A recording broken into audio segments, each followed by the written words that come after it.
अब कहां से समय में घूमत हो गए यही से यहाँ के छोन छोन में बदलत हो रही है छाने छाने बदले हर तो हरो मिजाज राजू धोखेबाज राजू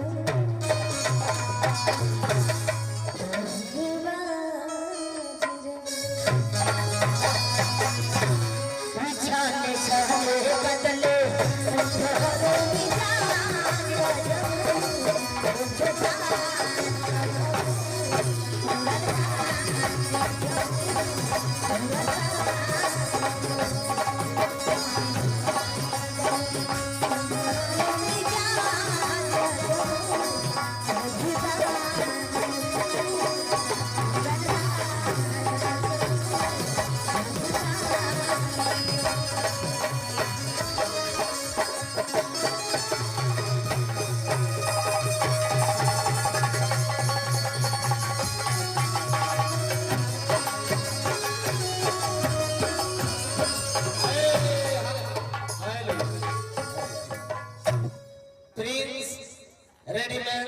होलसेलर दुकान के मालिक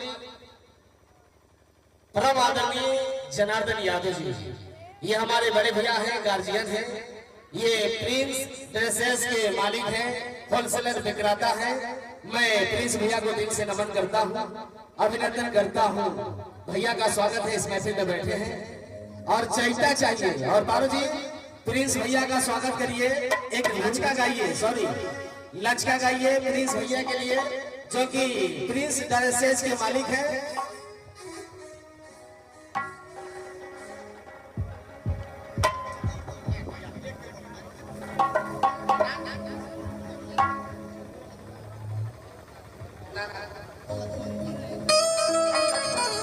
एक लचका आप गा दीजिए। हेलो हेलो मैं सुंदर दूर का बोल समय से हम लोग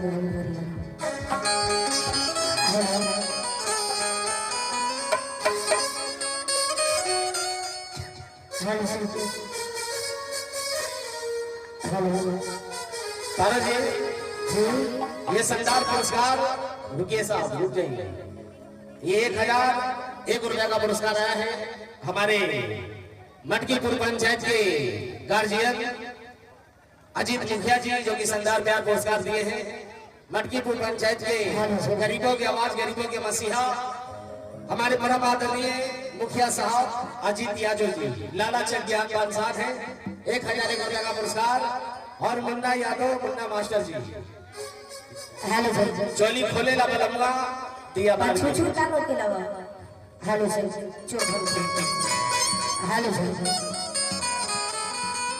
हेलो मैं सोना सोना का दूर का दे दो अरे हाथवा में धारी से भे अरे हाथवा में धारी से भे हाथ पे बंदूकिया चुराई जाए अब प्यार भई चुराई जाए अब प्यार भई चुराई जाए हाथवा में धारी से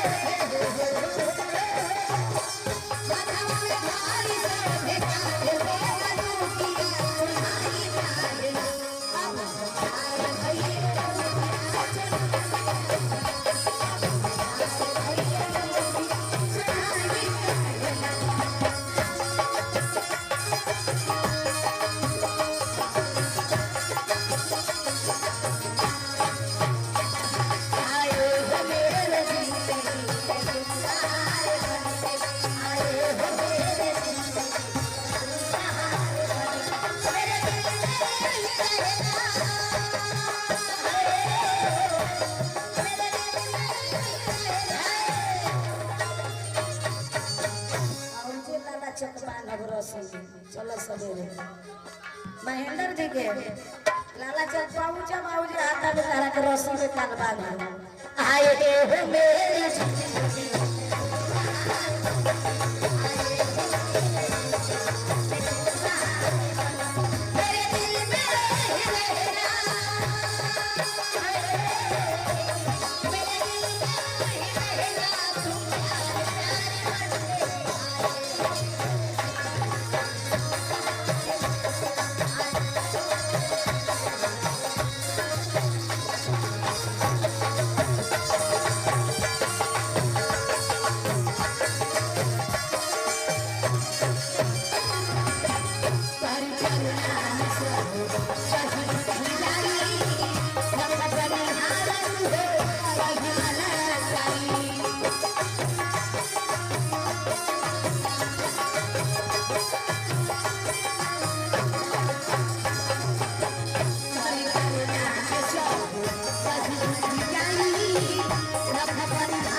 जारी चाहे मारे भाले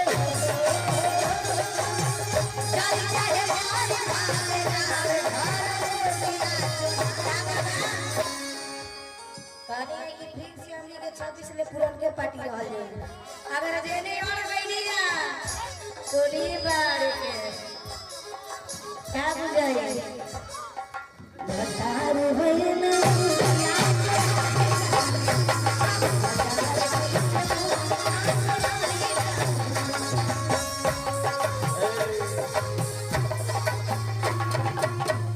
और ये प्यार पुरस्कार महेंद्र जी कमेटी के अध्यक्ष भवा उनके तरफ से आशीर्वाद प्यार आ रहा है।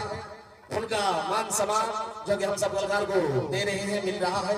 मैं महेंद्र भैया को दिल से नमन करता हूँ जहाँ भी है मेरा सलाम है।